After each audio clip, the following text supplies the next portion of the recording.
मुख्यमंत्री भजनलाल शर्मा की अध्यक्षता में शनिवार को मुख्यमंत्री कार्यालय में कैबिनेट की बैठक हुई। बैठक में दिव्यांगजन कल्याण, कर्मचारी कल्याण, नगर सुधार, न्यास एवं विकास प्राधिकरणों में सुशासन और अक्षय ऊर्जा से जुड़े महत्वपूर्ण फैसले किए गए। मंत्रिमंडल की बैठक के बाद उप मुख्यमंत्री डॉक्टर प्रेमचंद बैरवा और संसदीय कार्य मंत्री जोगाराम पटेल ने ये बताया कि प्रदेश में संचालित कोचिंग केंद्रों पर प्रभावी नियंत्रण करने और इनमें पढ़ रहे विद्यार्थियों को मानसिक संबल और सुरक्षा प्रदान करने के उद्देश्य से Rajasthan coaching centres control and regulation bill 2025 के प्रस्ताव पर आज स्वीकृति प्रदान की गई। ये विधेयक केंद्र सरकार द्वारा जारी दिशा निर्देशों, राज्य की परिस्थिति को ध्यान में रखते हुए एवं विभिन्न स्टेक होल्डर्स के साथ विचार विमर्श के अनुसार तैयार किया गया है। उन्होंने बताया कि कोचिंग सेंटर्स की व्यवस्था को और अधिक पारदर्शी बनाए जाने के लिए राज्य स्तरीय पोर्टल एवं विद्यार्थियों की काउंसलिंग के लिए हेल्पलाइन भी स्थापित की जाएगी। Rajasthan coaching institutes control and regulation authority के बिल को इसी सत्र में सदन में रखा जाएगा। उप मुख्यमंत्री डॉक्टर प्रेमचंद बैरवा ने ये बताया कि प्रस्तावित कानून के अस्तित्व में आने के बाद प्रत्येक कोचिंग संस्थान को रजिस्ट्रेशन करवाना अनिवार्य होगा। ग्रेजुएटी का लाभ 1 जनवरी 2024 से दे राज्य बजट वर्ष 2025-26 की घोषणा को पूरा करते हुए अब राज्य सरकार के कर्मचारियों को केंद्र सरकार के अनुरूप ही 1 जनवरी से बढ़ी हुई ग्रेजुएटी का लाभ दे होगा। इस प्रस्ताव को आज मंत्रिमंडल द्वारा अनुमोदित किया गया। इस संबंध में राजस्थान सिविल सेवा पेंशन नियम 1996 में संशोधन की गति 11 सितंबर को जारी अधिसूचना दिनांक 1 जनवरी 2024 से प्रभावी मानी जाएगी। उल्लेखनीय है कि राज्य सरकार ने पूर्व में ही केंद्र सरकार के अनुरूप रिटायरमेंट ग्रेजुएटी अथवा डेथ ग्रेजुएटी की अधिकतम सीमा 20 लाख से बढ़ाकर 25 लाख कर दी गई। कौशल एवं नियोजन विभाग की एक और पॉलिसी लेकर है।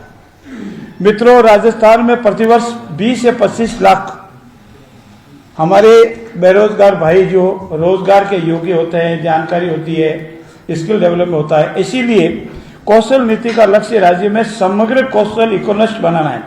राजस्थान कौशल नीति 2025 जो आज हमने मंत्रिमंडल में पारित की है का उद्देश्य रीस्किलिंग, अपस्किलिंग और एंटरप्रेन्योरशिप को बढ़ावा देने हैं और नवीन अवसर हमारे जो भी बेरोजगार भाई कौशल है, जिसने कहीं भी इंजीनियरिंग की है, ITI की है या और कोई कौशल प्राप्त किया, उनको अवसर उपलब्ध हो।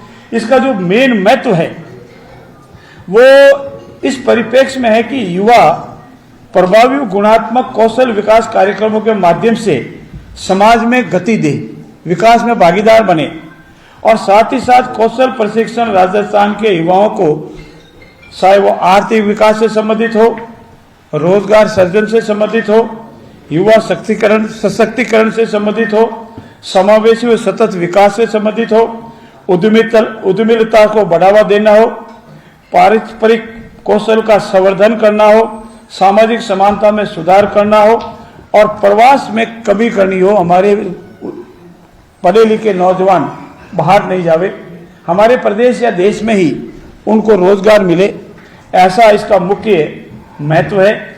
और इसके मुख्य उद्देश्य जो है युवाओं में मांग अनुसार प्रशिक्षण प्रदान कर उनको रोजगार की क्षमता में, आय में वृद्धि करना, ये पहला है।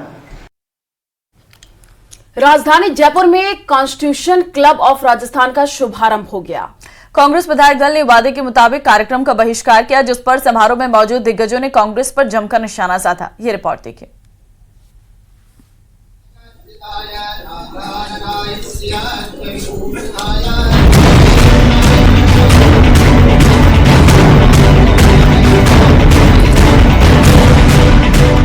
शनिवार को राजधानी जयपुर में विश्व स्तरीय सुविधाओं से लैस कॉन्स्टिट्यूशन क्लब का शुभारंभ हुआ। लोकसभा अध्यक्ष ओम बिरला और मुख्यमंत्री भजनलाल शर्मा ने भारतीय परंपरा के मुताबिक वैदिक मंत्रोच्चार के बीच दीप प्रज्वलित कर क्लब का श्री गणेश किया।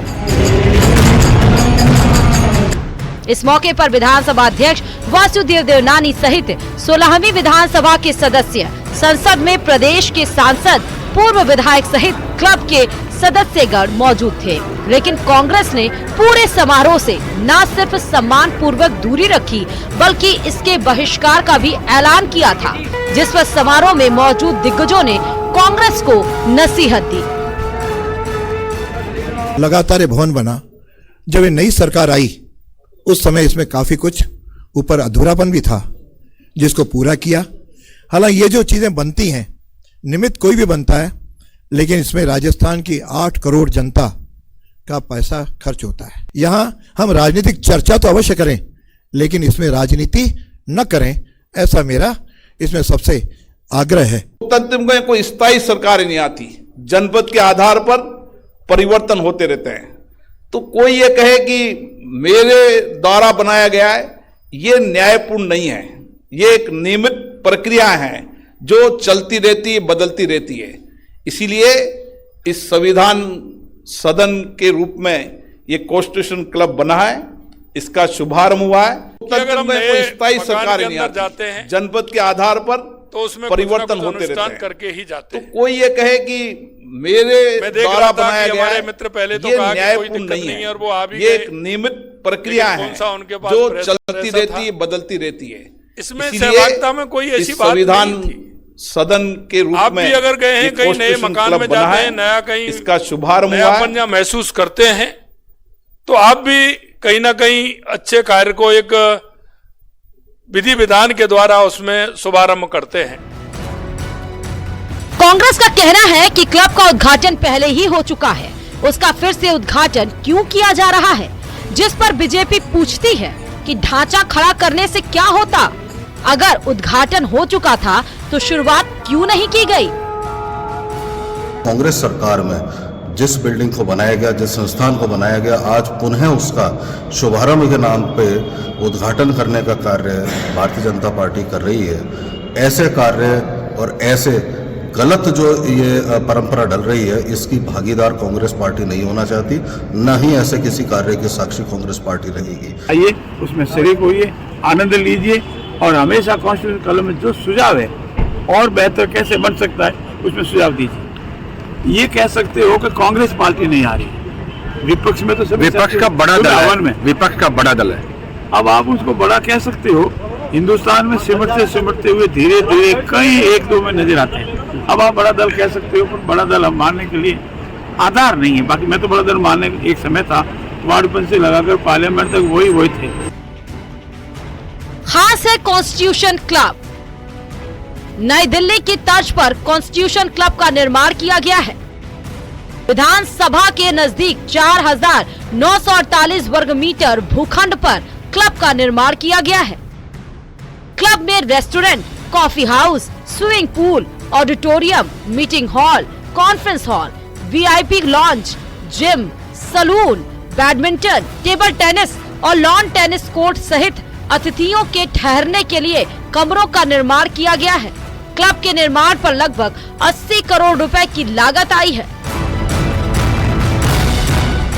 बीजेपी और कांग्रेस दोनों के अपने अपने तर्क हैं, इसीलिए इस मुद्दे पर सियासत और तेज होने के आसार बन गए हैं। Bureau report, news 18 Rajasthan.